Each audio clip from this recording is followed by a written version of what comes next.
Je prends Psaume 13, le verset 2 à 3. Psaume 13, 12. Psaume ya misato na mibale. Ok, jusqu'à 3. Suga muna na misato. Je lis au nom du Seigneur. Jusqu'à quand, Éternel? Éternel, m'oublieras-tu sans cesse? Éternel, m'oublieras-tu sans cesse?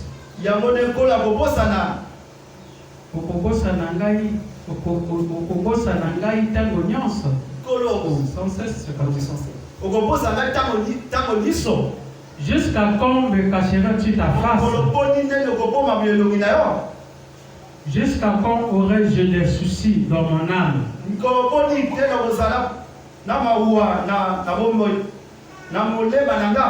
Et chaque jour des chagrins dans mon cœur. Jusqu'à quand mon ennemi se lèvera-t-il contre moi? Amen. Amen. Que Dieu bénisse la lecture faite au sujet de sa parole. On va nous asseoir. Amen. Amen. C'est pour la première fois que les frères chéris pour l'interprète. Amen. Amen. En tout cas, il faut seulement me suivre. Là où je vais, peut-être qu'il y aura certains mots qui seront un peu difficiles. Je pourrais peut-être aussi vous aider dans ce sens. Amen. Nous sommes en train de parler sur l'absolu ou bien le point de référence final. Mais nous abordons les sous-thèmes. Et nous avons dernièrement parlé sur le cas de suicide. Amen. Sur le cas de suicide, j'avais lu quelques citations ici où le Seigneur William Branham, qui est passé par des problèmes, avait trouvé mieux de se suicider. Voilà pourquoi certains problèmes de la vie peuvent pousser quelqu'un à se suicider. Pourquoi? Parce que parfois on cherche à trouver les issues de solutions et on ne trouve pas. Amen. Le frère Immaculé peut venir parce que le frère chéri, vous pouvez venir. Amen, amen. Parce que lui au moins, il sait au moins les rythmes. Parce que le frère chéri, il pas encore une fois. Amen. Est-ce qu'on peut acclamer pour le frère chéri? Amen. Voilà, vous venez. Voilà, vous venez. Je crois que la santé, ça va maintenant. Donc, je disais tantôt qu'il y a certains cas qui emmènent des hommes au suicide. Et Branham, dans la ligne de prière, il avait remarqué des gens qui avaient l'esprit de se suicider. Amen. Et qu'est-ce qui les emmenait à avoir la pensée de se suicider? Amen, amen. Je crois que je ferai une petite récapitulation pour que nous puissions avoir une idée et avancer. Je lis dans l'expectative.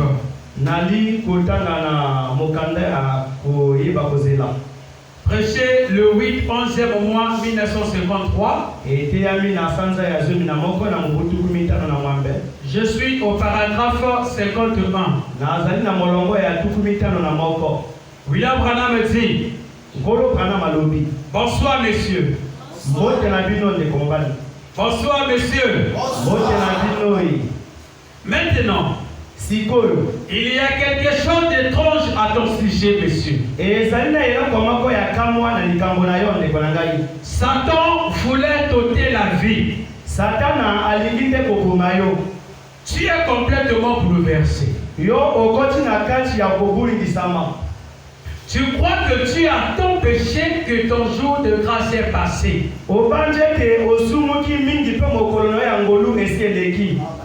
Tu penses que ta vie est ruinée. Est-ce que vous voyez ça? C'est ce que Satan nous fait croire. Que tu as tellement trop péché. Et alors ton jour de grâce est passé. Ta vie est ruinée. Ça ne sert même plus d'aller à l'église. Ça sert même plus de prier. Amen. Amen. Et alors Branham pose la question. Aimes-tu Jésus? Est-ce que là où tu es assis, aimes-tu Branham? Branham dit. Et qu'est-ce qui te fait aimer? Parce que la nature de l'homme, Branham dit, quand l'homme a péché, il s'est éloigné très loin de Dieu. Et c'est Dieu qui va à la recherche de l'homme. L'homme ne cherche jamais Dieu. D'après William Branham. Branham dit, c'est Dieu qui cherche l'homme. Branham dit, l'homme ne croit pas la parole. C'est Dieu qui prend la parole à travers l'homme. Voilà pourquoi personne ne peut être sauvé par lui-même. Il y a quelqu'un qui le fait sauver, qui le manifeste à travers lui. Branham dit, même venir à l'église, ce n'est pas le vouloir de l'homme. C'est Dieu qui doit mettre cette histoire en toi pour venir à l'église. Donc tout ce qui est de la vie de l'homme, il y a quelque chose qui manipule cette vie. Amen. Amen. Amen. Et Branham dit à cet homme, qu'est-ce qui te fait l'aimer? Avant qu'il y ait quoi que ce soit pour te le faire aimer, il a dû avoir un créateur pour créer l'amour dans ton cœur. Amen. Amen. Et celui qui fera que tu puisses aimer Branham,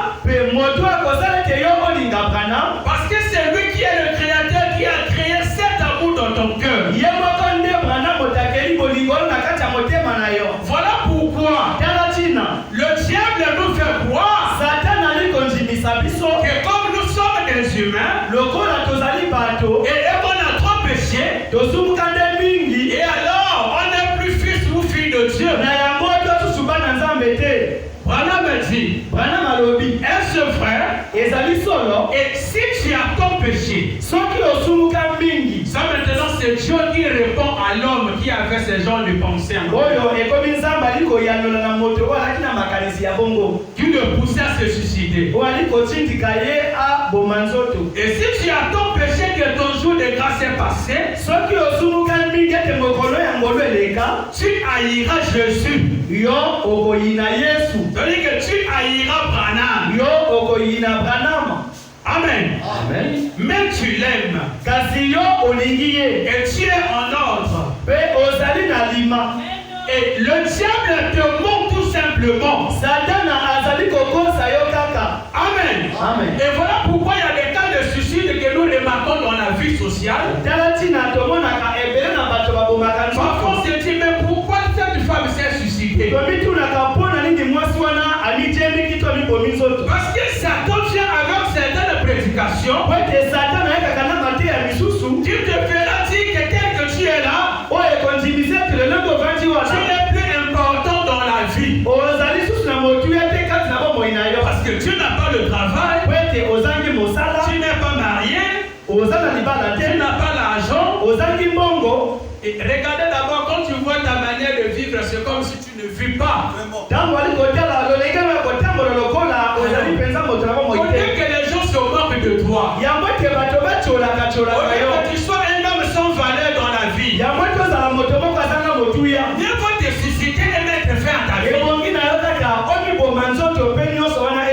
Ça, c'est ce que Satan nous dit. Et Branham dit, Satan ne fait que te mentir. Branham dit, tu es nerveux.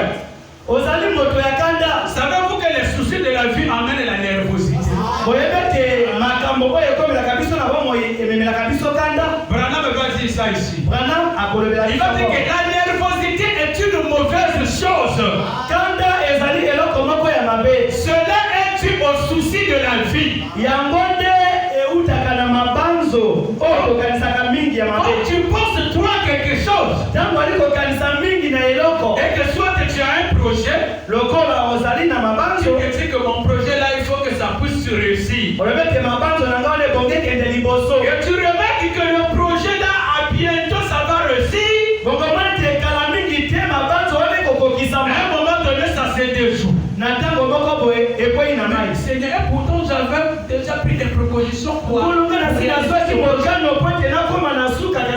cela ne s'est pas réalisé par rapport à la manière que tu es revenu, et alors tu te fais des soucis.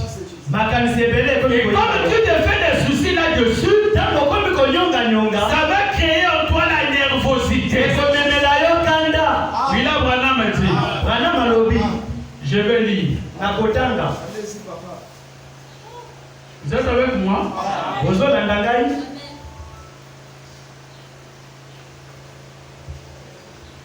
Il prend d'abord le cas d'une femme ici. C'est ce que le Seigneur va dire ici. Donc la brochure leur est venue. Amen. Amen. La brochure leur est venue. Prêcher le 15. 1951. Je suis au paragraphe 47. Bilal Branham me dit, je crois que vous êtes une chrétienne. Je crois que vous êtes une femme chrétienne. Là, le Seigneur est dans le discernement des pensées. Et vous l'êtes depuis quelque temps. Vous êtes terriblement nerveuse à cause d'une chose. Est-ce que vous me suivez? Comme votre nervosité, c'est le genre de nervosité. Une nervosité causée par les soucis. Donc tu vois quelqu'un toujours nerveux. Pourquoi cette personne est toujours nerveuse? C'est parce qu'il a des soucis sur quelque chose.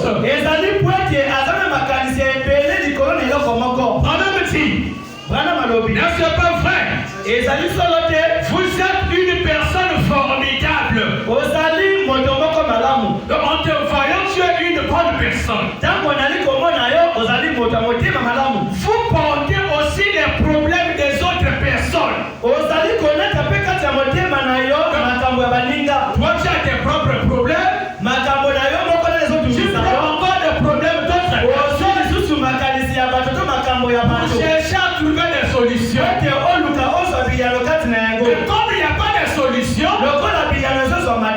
tu deviens nerveux. Branham dit, vous occupez des problèmes avant le temps. Amen. Amen. Vous occupez des problèmes avant le temps. N'est-ce pas vrai? Maintenant, vous voyez, cela arrive toujours avant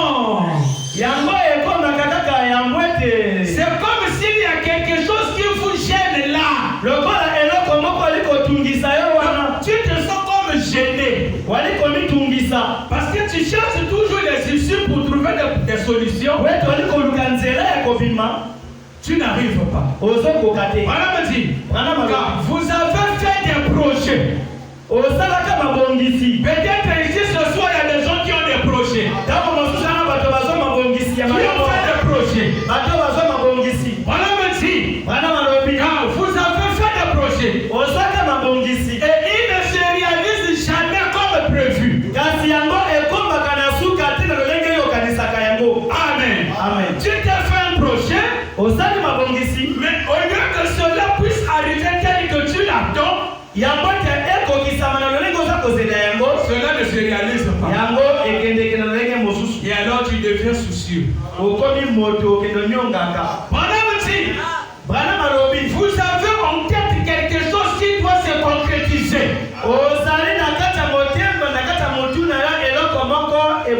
Qui parmi nous ici n'a pas quelque chose dans sa tête qui doit se concrétiser?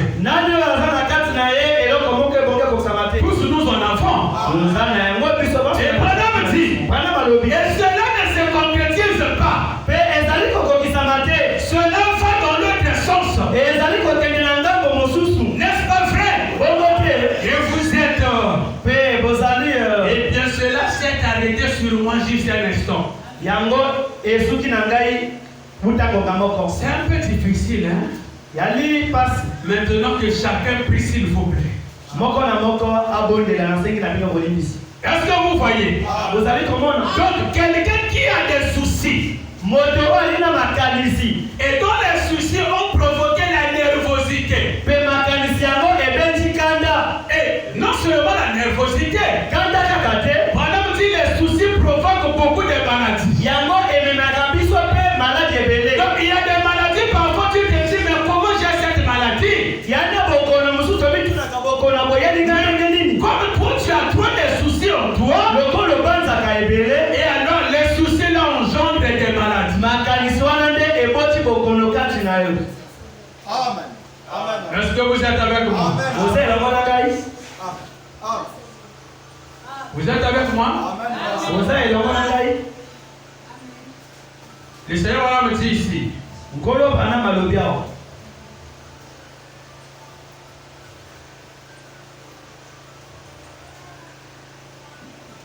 Je suis dans la brochure La preuve de sa résurrection.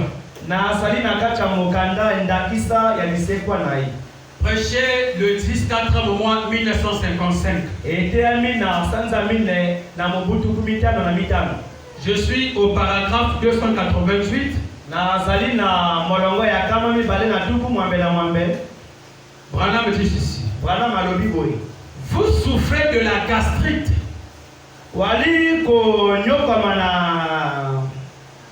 La gastrite, c'est l'estomac. Oui. Amen. Amen. Moi, je souffre de l'estomac. Mais quelle est la cause de cet estomac? Donc il y a des estomacs auxquels il ne faut même pas chercher de gauche à droite. Le souci que tu as dans ton cœur là, qui a provoqué ça. Écoutez ce que le Seigneur Branham dit. Vous souffrez de la gastrite. C'est exact. Et la cause de cela, c'est que vous êtes c'est dû à la nervosité. Ce n'est pas une nervosité visible. Une nervosité qui fait trembler. Je vois que vous êtes un grand penseur. Amen. Vous proclamez toujours quelque chose. Vous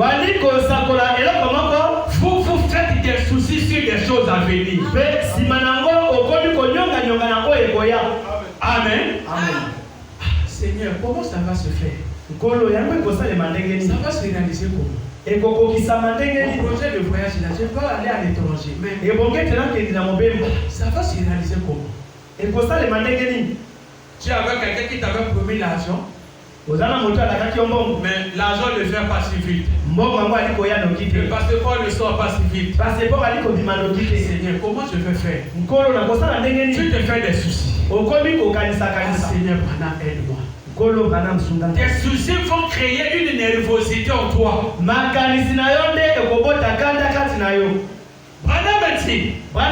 Vous élaborez des projets qui ne s'accomplissent jamais. Et cela vous a été déjà dit. Mais cela ne sert à rien de vous le dire parce que, mais maintenant ça servira à quelque chose.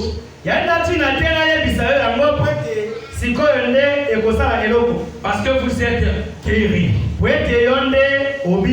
Donc s'il y a quelqu'un qui a cette esprit de la nervosité, qui est dû au souci de la vie, il est déjà guéri. En répétant la bande. Parce que les mêmes effets qui se sont produits ce jour-là, la même bande est répétée, ça produire aussi les mêmes effets. Parce que c'est la même parole. Amen. Amen. Est-ce que vous voyez ça? Amen. Les soucis. Tout le monde nous soucions des choses de la vie.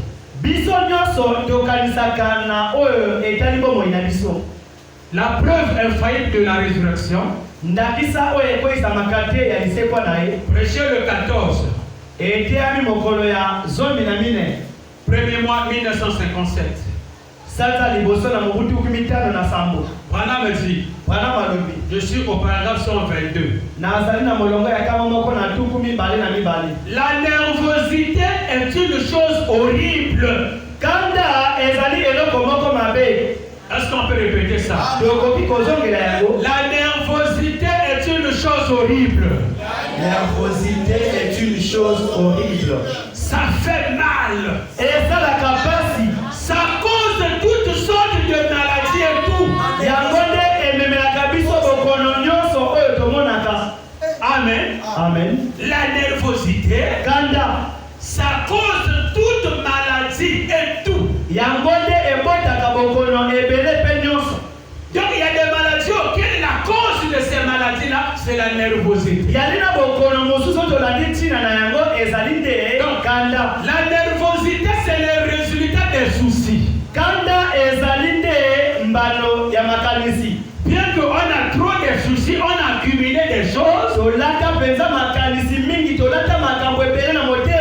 C'est là que parfois tu vois quelqu'un dans le quartier.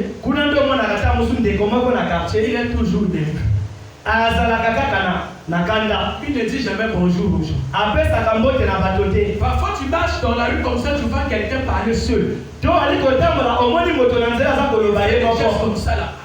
Il est dépassé de quelque chose. Il n'a personne qui peut lui donner les solutions, il parle seul. Et parfois il est nerveux. Et Branham dit, la nervosité est une chose horrible. Ça fait mal. Ça cause toutes sortes de maladies et tout. Voilà pourquoi évitons toujours d'être nerveux. Amen. Amen. Parce que quand tu es de temps en temps nerveux, ne sois pas étonné qu'il y aura des maladies comme l'estomac qui seront là. Amen. La gastrique sera là. Beaucoup de choses, beaucoup de maladies seront là. À cause de quoi? De la nervosité.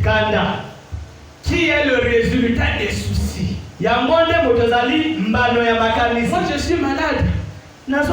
La maladie là, on a fait tous, je ne me guéris pas.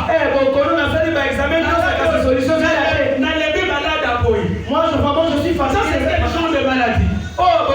Le médecin a fait rien.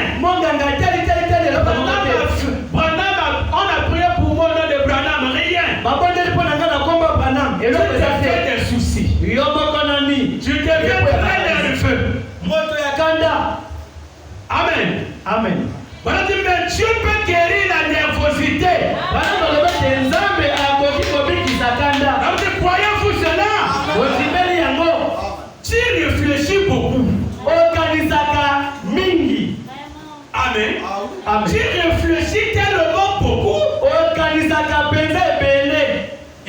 voilà les résultats. Amen. Amen. Oh non, Seigneur, je souffre de l'estomac. N'as-tu pas pensé sur quelque chose, ça fait des années? Amen. Tu as des projets que tu as déjà élaborés. Amen. Il y a déjà des appels de gauche à droite que nous allons soutenir votre projet. À la dernière minute, le projet change la tournure. Nous n'avons plus l'argent pour te soutenir, tu sais. Tu te dis, Seigneur, quelque chose que j'étais déjà prêt à recevoir. Et alors, quand tu es seul dans ta chambre, tu es en train de pleurer, tu es en train de faire des soucis, la seconde question, tu ne veux plus parler à quelqu'un. Même si on sait la nourriture, je ne mange pas. Donc, tu le bloques. Amen. Pourquoi? Parce que tu es dépassé de quelque chose. Tu réfléchis trop. Amen. Amen. Oh, nous avons un Père qui est plus que les situations de la vie. Nous avons un Père. Il n'y a pas un problème qui peut dépasser Dieu. Amen. Amen. Et si quelque chose arrive de cette manière, que ta volonté soit faite. Moi j'avance. Ça veut dire que tu vas ouvrir d'autres voies pour moi. Il n'y a pas à faire des soucis. Amen. On t'a promis quelque chose et que cela ne s'est pas réalisé comme tu attendais. Ça ne peut pas être un objet de souci. Parce que tu vas avoir des maladies pour rien. Peut-être que tu souffrais de l'estomac. Ça va engendrer, comment on appelle ça, la tension. Ça va engendrer la paralysie. Parfois ça peut engendrer une mort subite. Amen. Voilà dit. Et tu es ce genre de personnes qui se font des soucis pour des choses à finir. L'avenir de ma vie. Parce que tel que je vois mon état présent, il n'y a pas quelque chose qui me rassure comment serait mon avenir. L'avenir de mes enfants, l'avenir de ma vie, comment je serai demain. Et alors tu te fais des soucis là-dessus. Parce qu'il y a d'autres qui préparent leur retraite. Moi j'ai déjà bien réservé ma place pour la retraite. Oh, toi tu n'as encore rien. Et quand tu entends ça, tu regardes ton âge. Aujourd'hui tu as déjà 56 ans. Pendant que je n'ai encore rien réalisé. Mon avenir sera comment? Moi je suis dans cette situation avec l'âge que j'ai. J'ai une femme. J'ai des enfants. Amen. Mon avenir sera comment? Comment je vais préparer l'avenir de mes enfants là? Et alors tu te fais des soucis là-dessus. Amen. Voilà aussi. Tu es des gens, des personnes qui se font des soucis pour des choses à venir. Te chargeons d'autres choses. Le programme de ton neveu, tu prends ça. Le programme de tu branches. On t'appelle au téléphone. Non. J'ai le problème à l'école, on doit payer la scolarité. Alors, si tu ne fais pas quelque chose, ça serait difficile.